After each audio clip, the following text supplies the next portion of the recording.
On va parler des entreprises avec Evelyne Mérigous. Bonsoir Evelyne. Bonsoir. 59 ans, vous venez de Limoges, une entreprise de poignées de porte en porcelaine avec un label Entreprise Patrimoine Vivant.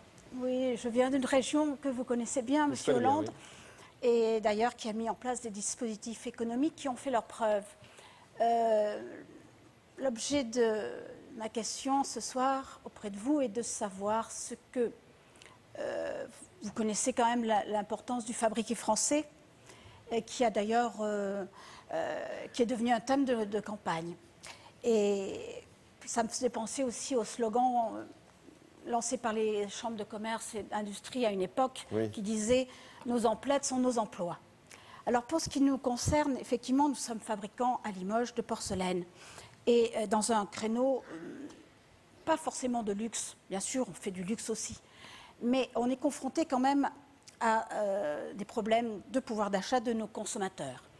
Les consommateurs français sont de plus en plus sensibles aux fabriqués français.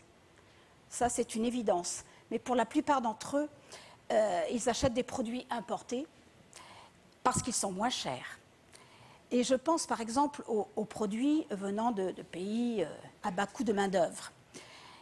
Et surtout en ces temps de crise où le pouvoir d'achat baisse, il est difficile à nombreux de nos concitoyens d'acheter nos produits. Quelle est votre question, Evelyne? Ma question est de savoir quel engagement vous prendrez, si vous êtes élu président de la République, pour aider et même favoriser les entreprises, les industriels français qui, depuis de longues années, ont serré les coudes et ont fait en sorte de préserver les emplois et de fabriquer français. J'ajouterai une petite anecdote.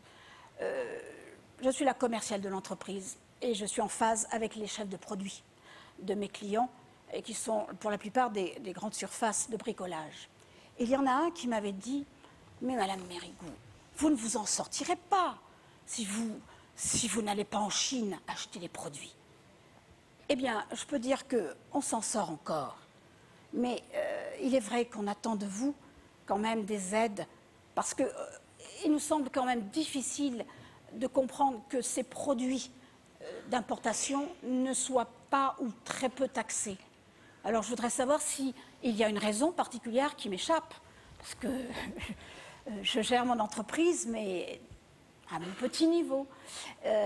Voilà, c'est la question que je voudrais savoir. Alors, par rapport à cette concurrence qui vient de loin, des pays émergents, de Chine notamment, ce n'est pas en abaissant le coût du travail en France que nous pourrons être à la hauteur. Et quand j'entends le candidat sortant dire on va baisser des cotisations sociales, je préfère toujours qu'il y ait moins de cotisations sociales, et on va augmenter la TVA, et comme ça va empêcher les pays importateurs de venir, personne ne peut y croire.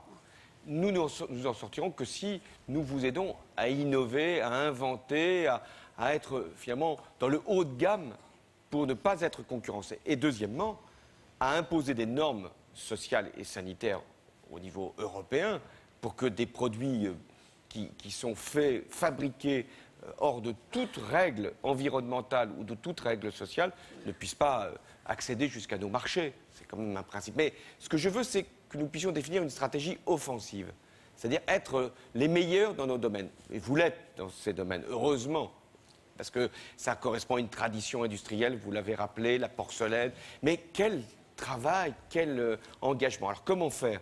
Je l'ai dit, accéder plus facilement au financement, la Banque publique d'investissement, ça permettra avec les régions de vous accompagner.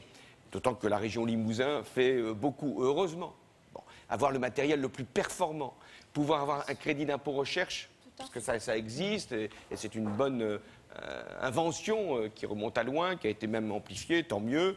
Moi je suis pour qu'on élargisse le crédit impôt recherche aux petites, moyennes entreprises innovantes comme la vôtre.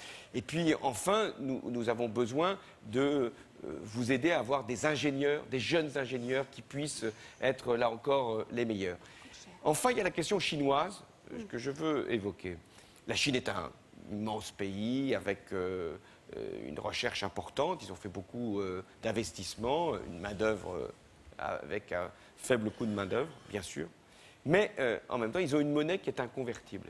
Et ça, ce n'est pas acceptable. Je l'ai dit plusieurs fois. On ne peut pas avoir un grand pays qui fait des excédents commerciaux sur l'ensemble des pays européens, notamment sur le nôtre, et qui a une monnaie dont il décide, la Chine, ce grand pays, de la valeur.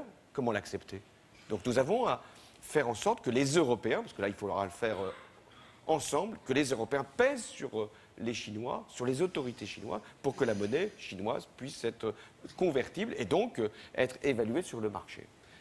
Enfin, puisque nous sommes de la région Limousin, il y a une entreprise qui est en train de fermer ses portes à Saint-Junien dans des conditions scandaleuses et qui prouve bien que nous devons intervenir, que nous devons ne pas laisser faire. En l'occurrence, il s'agit d'une entreprise américaine qui ferme une entreprise performante, qui a reçu des aides en plus, 130 personnes, c'est l'entreprise Albany. Je veux saluer les salariés qui sont aujourd'hui en lutte, parce que ces salariés-là se battent pour garder leur outil de travail. L'entreprise a été cadenassée, les machines rendues impossibles à tourner. Voilà des comportements qui ne sont pas acceptables. Et donc j'ai présenté une proposition de loi pour que justement ce type de comportement puisse être empêché.